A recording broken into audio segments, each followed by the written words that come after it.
제가 이 선글라스를 2001년도에 선물로 받은 겁니다. 이렇게 25년 됐습니다. 이 선글라스가. 제가 뭐 선글라스를 안 쓰니까요. 그 당시에는 이 선글라스가 이 알이 이렇게 작았나 봐요. 이런 게 유행이었나 봐요. 요즘은 막 이렇게 크잖아요. 그죠? 이 25년 된 선글라스입니다.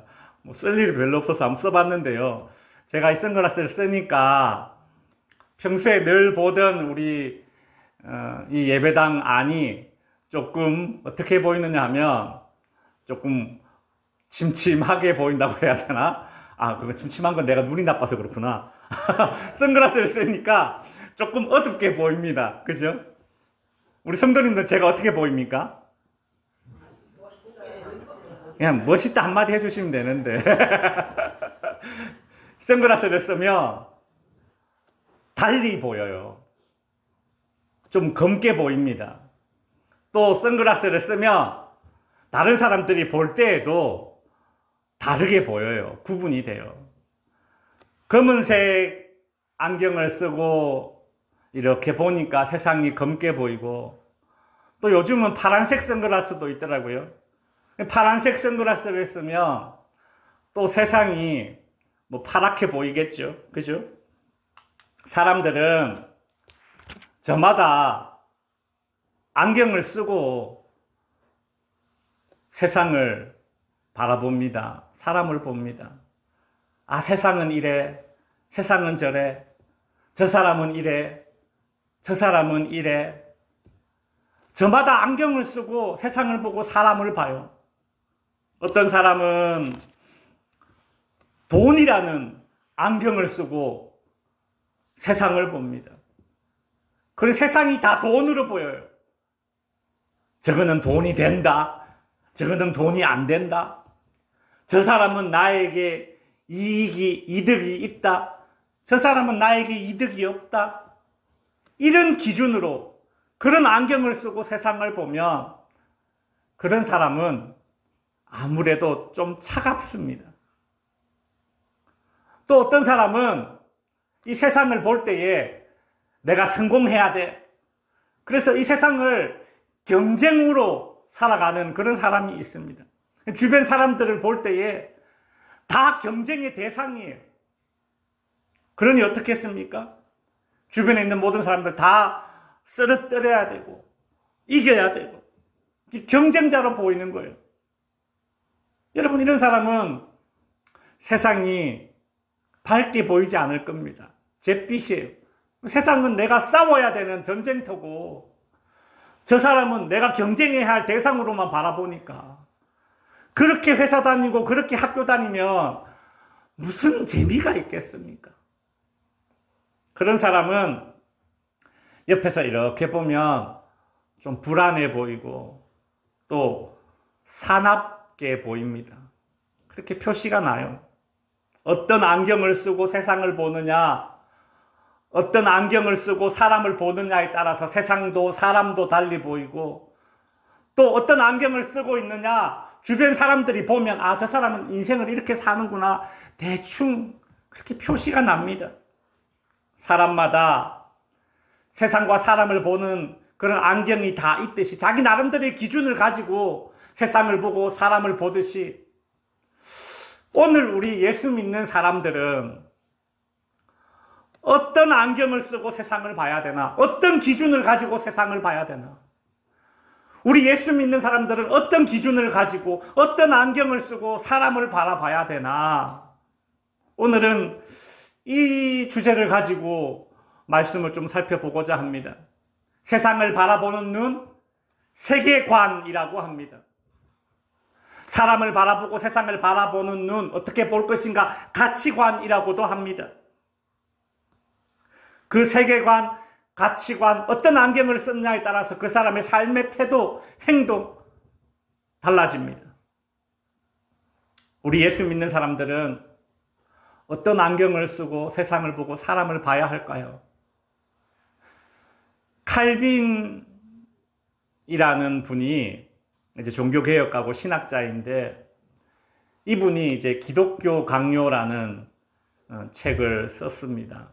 신학교 가면 신학생들이 성경책과 버금가게 그 기독교 강요를 이제 공부를 하게 되는데, 그 책에 보면 이 칼빈이 이런 말을 합니다. 성경을 비유를 하는데 성경을 이 안경으로 비유를 하더라고요. 이 안경이 1200년대에 그 이탈리아에서 만들어졌다고 합니다. 근데 종교개혁은 1600년대니까 뭐 칼빈이 살던 시대에 안경이 있었겠죠. 칼빈은 이 성경책은 안경과 같다 그렇게 이야기를 해요. 그러면서 왜 안경이라고 이야기하나 쭉 이렇게 설명을 하는데, 여러분 안경이 이렇게 있지 않습니까? 저도 안경이 이렇게 있는데, 안경은 이렇게 보라고 있는 게 아닙니다. 아, 안경 이렇게 생겼네? 그렇게 보라고 있는 게 아니에요. 안경은 이렇게 눈에 이렇게 쓰고 세상을 보라고 있는 거예요. 맞죠? 꽃은 그 꽃 자체를 보라고 있겠지만, 이 안경은 이 안경을 쓰고 세상을 보고 사람을 보라고, 더 잘 보라고 안경을 쓰는 거예요. 제가 안경을 쓰게 된 이유는, 어느 날 제가 교회 사무실, 이제 예전에 있던 교회에서 교회 사무실 문을 열고 딱 나왔는데, 저기 엘리베이터 앞에 어떤 이렇게 풍채가 좋은 사람이 이렇게 서 있는 거예요. 그래서 아유, 저 풍채가 이렇게 좋은 거 보니까 남자 집사님이나 뭐 장로님쯤 되겠다 싶어가지고 제가 눈이 잘 안 보였어요. 그때 제가 눈이 나쁜 줄 몰랐는데, 제가 안녕하세요 이렇게 인사를 크게 했더니 그분이 저를 이렇게 보더니 고개를 끄덕해요. 그래서 인사를 받았구나. 저도 이제 엘리베이터를 타려고 가까이 갔어요. 가까이 가서 딱 보니까 세상에 그 사람이 초등학교 6학년 남학생이었어요. 그 등치가 이런, 제가 눈이 나쁘구나. 그래 알고 이제 안경을 바로 그때부터 쓰기 시작했습니다. 안경을 쓰고 나니까 잘 보여요. 구분이 돼요. 애구나, 어른이구나. 안경은 안경 자체를 이렇게 구경하라고 만든 게 아닙니다. 안경을 쓰고 세상을 좀 더 잘 보라고, 저 사람을 좀 더 분명하게 보라고 만든 거예요. 마찬가지로 칼빈이 성경을 안경으로 비유한 이유는, 우리가 이 성경을 통해서 세상을 보라고, 성경을 통해서 사람을 보라고, 제대로 보라고, 밝히 보라고, 그렇게 칼빈은 성경을 안경으로 비유한 것입니다. 성경이라는 이 안경을 쓰고 세상을 보고 사람을 봐야 된다, 이 말이 좀 다소 추상적으로 들립니다. 도대체 성경의 안경을 쓰고 세상을 봐야 된다, 그게 도대체 무슨 소리야? 여러분 알다시피 이 성경책은 두껍습니다. 양도 방대합니다. 근데 이 성경책을 압축하고 압축하고 압축하고 압축하면 크게 4가지 진리로 요약할 수 있습니다. 화면 좀 띄워주시죠. 첫 번째는 무엇인가 하면 창조의 진리입니다. 두 번째는 타락의 진리고요. 세 번째는 섭리의 진리고요. 네 번째가 구속, 구원의 진리입니다. 오늘은 첫 번째, 두 번째만 한번 다룰 건데요. 이 성경의 안경을 쓰고 세상을 보고 사람을 봐야 된다, 이 말은 무슨 뜻이냐 하면, 성경의 핵심 주제인 이 4가지의 진리를 알고 그 안목으로 세상을 보고 사람을 봐야 된다, 그 뜻입니다. 성경은 우리가 세상을 볼 때에 어떻게 볼 것인가에 대한 답을 제시해주고 있습니다. 특별히 오늘 본문 로마서 11장 36절에 보면 성경으로 세상을 본다, 즉 이 4가지 진리의 안목으로 세상을 바라보는 것이 무엇인지 이야기해 주는데, 그 중에 첫 번째 노란색 글씨 1번만 한번 읽어봅니다. 시작. 만물이 주에게서 나오고, 만물이 주에게서. 이 만물이, 우주 만물이 하나님에게서 나왔다. 이것이 바로 창조의 안목입니다.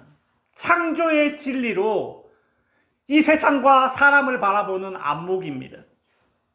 그래서 첫 번째, 창조의 진리를, 창조 진리의 안경을 쓰고 세상을 보라, 사람을 보라. 여러분, 예수 믿는 사람들은 이 세상을 바라볼 때에 이 세상은 하나님이 창조했다라는 그 사실을 인식하면서 세상을 보고 세상에 살아가야 합니다. 여러분, 예수 믿는 사람은 사람을 볼 때에 저 사람은 하나님이 창조했다라는 그 인식을 가지고 그 사람을 대해야 합니다. 예수 믿는 사람은 나 자신을 볼 때에도 나는 하나님이 창조했어 라는 그런 사실을 인식하면서 살아야 합니다. 만물이 하나님에게서 나왔다.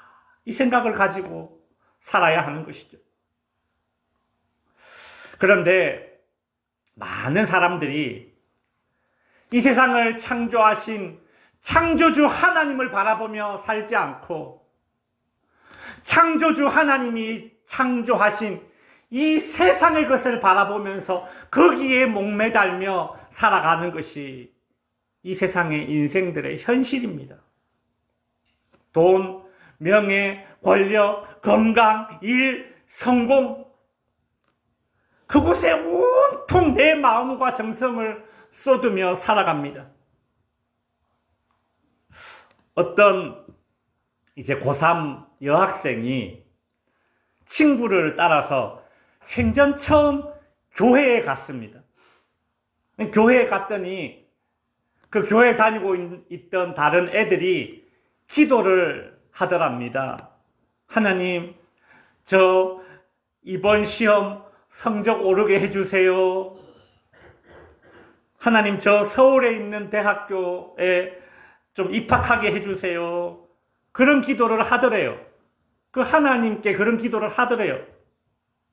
그 교회에 처음 간 이 여학생이 그 기도를 이렇게 듣고서는 충격에 빠졌답니다. 얘네들 참 이상하다. 아니, 자기가 믿는 신이 전지전능한 신이라면서 어떻게 전지전능한 신을 믿는다고 하면서 어떻게 저런 요구를 할 수가 있지? 시험 성적 오르는 거, 그거 꼭 전지전능한 하나님이 도와줘야 되나? 내가 열심히 해도 조금 오르지 않나? 서울에 있는 대학교 가는 거 꼭 전지전능한 하나님께 요구해야 되나? 내가 열심히 해도 되지 않나? 정말 전지전능한 그런 신이 있다면 나는 저런 거를 인간의 힘으로 할 수 있는 저런 걸 요구하지 않을 건데, 내가 정말 궁금한 거, 내가 정말 전지전능한 신이 있다면 그 신에게 내가 물어보고 싶은 게 있어. 그게 뭐냐 하면, 전지전능한 하나님 신이여, 나는 누굽니까? 전지전능한 하나님 신이여, 나는 어디서 왔습니까? 전지전능한 하나님 신이여, 나는 어디로 갑니까? 전지전능한 하나님만이 알고 있고 전지전능한 하나님만이 대답해 줄 수 있는 그걸 질문하고 알아야 될 거 아닌가? 이 생각이 들었답니다. 그래서 그 여학생이 그날 그렇게 기도를 했다라는 거예요. 나는 누구인가? 나는 어디서 왔는가? 내 인생은 어디로 가는가? 여러분, 이 질문에 답을 해줄 수 있는 그런 사람은 이 세상에 아무도 없습니다. 오직 성경에 이 질문에 대한 답이 있습니다. 나는 누굽니까? 라는 그 질문에 성경은 이렇게 대답합니다. 너는 하나님이 창조한 사람이다. 로마서 11장 36절은 그래서 분명히 우리에게 이렇게 이야기합니다. 이는 만물이 주에게서 나왔다. 우리 인생이 어디에서 출발했는지 알 수 없으니 방황하는 겁니다. 제가 어릴 때 하루는 엄마가 저에게 이런 말을 했어요. 지금 생각해보면 제 반응이 궁금해서 하신 농담인데, 어릴 때 뭐라고 저희 어머님이 저에게 얘기를 했느냐면, 용기야, 너는 사실 저기 옆 동네 배신해라는 동네에 다리가 있는데 그 다리 밑에서 너를 주워왔다, 이렇게 얘기를 하는 거예요. 그 저희 큰 누나가 저보다 한 10살 많은데 그 옆에서 또 맞장구를 치면서 맞아 내가 너 주워오는 거 봤어 막 이래요.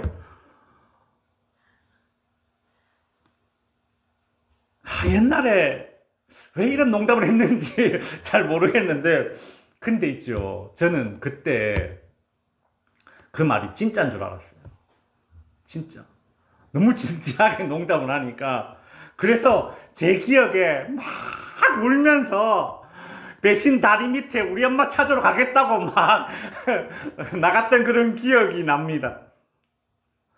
여러분, 내가 어디서 왔는지 모르기 때문에, 창조주 하나님을 모르기 때문에 인생에 방황이 있고 불안함이 있는 겁니다.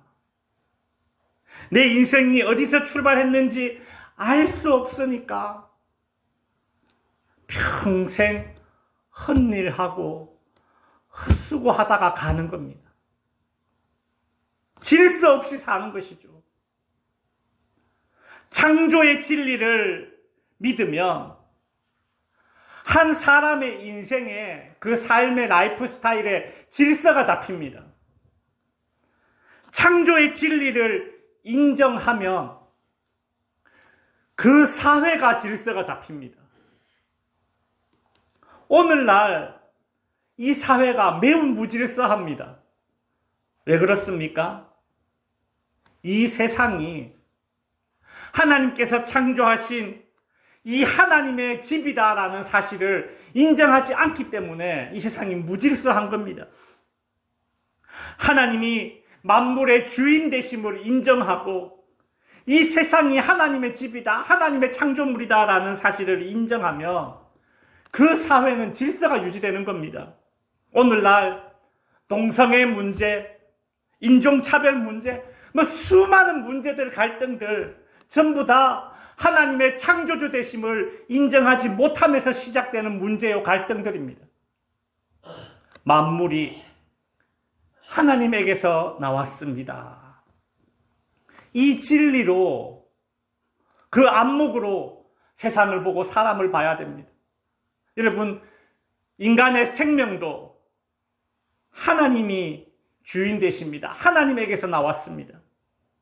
이 진리가 희미해지니까 요즘처럼 생명이 경시되는 시대가 어디 있습니까? 여러분, 익히 뉴스를 통해서 들어보셨겠지만 우리나라가 전 세계에서 자살률 1위입니다.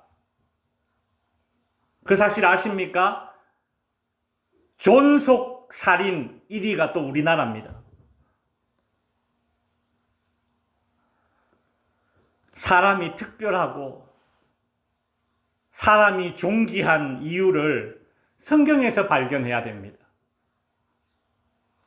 인간의 의향, 인간을 위한, 거창하게 말하면서 그 인본주의에서 성경의 인간의 특별함을 찾으려고 하다가 다 실패했습니다.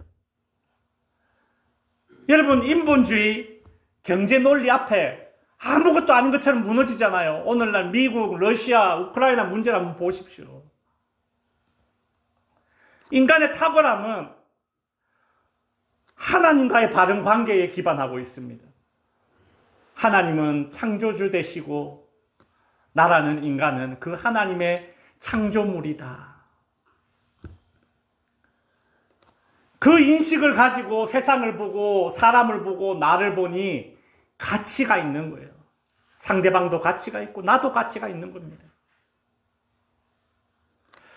두 번째로 살펴볼 것은 타락의 진리입니다. 이 타락의 진리라는 안경을 쓰고 세상을 보고 사람을 봐야 됩니다. 여러분, 자연재해로 얼마나 많은 사람들이 죽습니까? 사건, 사고로 얼마나 많은 사람들이 죽습니까? 전쟁, 얼마나 많은 사람들이 죽습니까? 근데 그런 악한 일들을 볼 때마다 야, 어떻게 세상이 이렇게 돌아가나? 그 탄식하면서 신이 있다면 이 세상은 결코 이렇지 않을 건데 이 세상이 이렇게 악한 것을 보니 신이 없구나. 이렇게 신을 원망하고 신을 탓합니다. 어떻게 저 사람이 나에게 이럴 수 있나? 다른 사람을 탓하고 미워합니다. 모든 문제의 원인을 신에게서, 다른 사람에게서만 발견하려고 합니다. 근데 성경은 인간이 겪는 이 모든 이 땅에서의 그 고통의 근원, 고통의 원인을 어디에서 찾느냐 하면 인간의 타락에서 찾습니다. 창세기 3장에 보면 창조주 하나님과의 그 언약을 깨뜨린 것은 인간입니다. 최초의 인간 아담과 하와는 자신들이 하나님과 같이 될 수 있다라는 그 생각을 가지고 먹지 말라고 한 그 선악과를 따먹었습니다. 하나님은 선악과를 먹지 말라, 이것을 먹으면 반드시 죽으리라 하셨는데 나는 먹겠다, 이런 마음을 가지고 행동으로 옮긴 것은 하나님의 질서를 거부한 것입니다. 여러분, 기차는 레일 위를 달려야 합니다. 기차가 레일 위를 달릴 때에 가장 안전하고 기차가 레일 위를 달릴 때에 가장 그 기차의 가치를 발휘하는 순간입니다. 여러분, 레일을 벗어난 탈선한 기차를 누가 타고 싶어 하겠습니까? 레일을 벗어난 기차, 질서를 벗어나는 기차는 안전하지도 않을 뿐더러 기차로서의 가치가 없습니다. 마찬가지로 하나님의 질서를 거부하고 하나님의 통치를 벗어나는 것, 이것이 타락입니다. 여러분, 레일 위를 쫙 매끄럽게 쫙 달리는 KTX를 보면서 야, 멋지다, 잘 달린다 감탄하듯이 하나님은 이 세상을 만들고 인간을 보시고 보시기에 좋았더라 라고 감탄하셨습니다. 그런데 그런 하나님의 창조 세계가 인간의 타락으로 인해서 오염되었습니다. 악해졌습니다. 하나님이 만드신 이 세상이 원래 결함이 있도록 만들어진 것이 아닌데 인간이 죄를 지어서 이 세상에 결함이 생긴 것인데, 그런데 그 결함을 보고서 세상이 왜 이래? 하나님이 왜 이래? 그렇게 신을 탓하며 신에게 돌을 던지고 회의주의에 빠져 앉아 있습니다. 그래서는 안 되는 것이죠. 저 사람은 왜 저래? 하면서 타인에게 돌을 던지고 증오하고 용서하기를 거부해서도 안 되는 것입니다. 이 타락의 진리를 모르면 이처럼 모든 책임을 신에게 던지고 모든 고통의 원인을 다른 사람에게서 찾으려고만 합니다. 동성애자들은 자신들이 이성이 아니라 동성애에 끌리는 그 이유가 타고났다, 유전적인 이유다, 혹은 내 어릴 때에 환경적인 이유 때문이다. 그렇게 주장을 하죠. 그래야만 자기 자신에게 책임이 없기 때문입니다. 마치 선악과를 따먹은 아담과 하와가 서로 핑계하고 남 탓하고 그렇게 하듯이 말이죠. 그러나 여러분, 이 타락의 진리를, 타락 진리의 안경을 쓰고 이 세상을 보고 사람을 보게 되면 어떤 일이 일어나느냐 하면 모든 문제의 해결책이 인간에게 없고 오직 하나님에게만 있다는 사실을 발견하게 됩니다. 그래서 하나님을 원망하지 않고 하나님을 찾게 되는 것입니다. 하나님, 저에게는 답이 없습니다. 하나님, 저는 죄인입니다. 라는 그 고백은 타락 진리의 안경을 쓰고 세상을 보고 사람을 보고 나를 볼 때에만 할 수 있는 그런 고백인 것이죠. 이 타락 진리의 안경을 쓰고 사람을 보게 되면, 그래, 저 사람도 나와 같은 사람이구나 이해되어지고, 너도 나처럼 용서받아야 할 불쌍한 사람이구나 측은지심이 생겨서 상대방을 정오의 대상, 원망의 대상으로 삼지 않고 용서하고 사랑할 대상으로 보게 되는 것, 타락 진리의 안경을 쓰고 세상을 보고 사람을 볼 때에 일어나는 것들입니다. 그렇게 하나님의 창조 질서가 그제서야 회복될 수 있는 것이죠. 이제 말씀을 마칩니다. 사진 한 장을 보여드리겠습니다.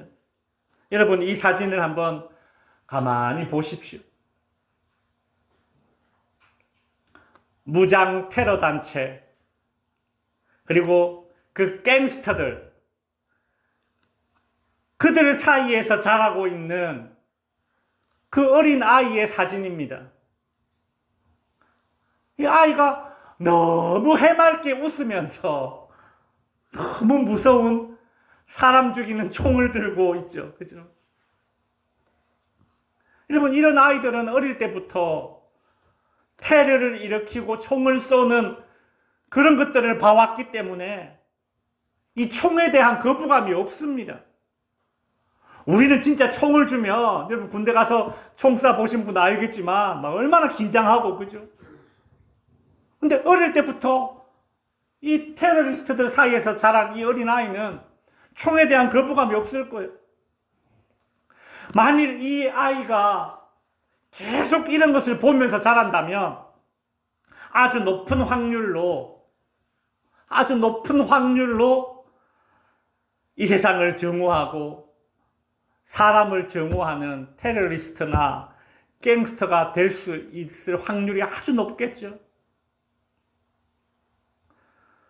무엇을 보고 자랐기 때문입니까?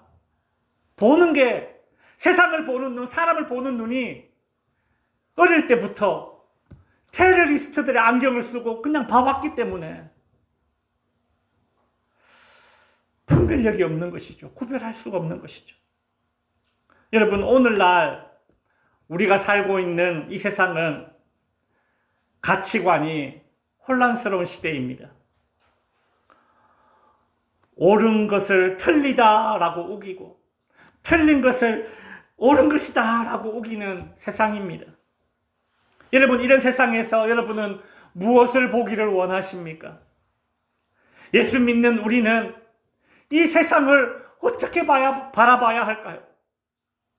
올바로 구분하기 위해서 안경을 써야 하듯이 예수 믿는 우리가 써야 될 안경은 성경의 안경이고 진리의 안경입니다. 성경의 안경, 진리의 안목, 창조의 안목, 타락의 안목.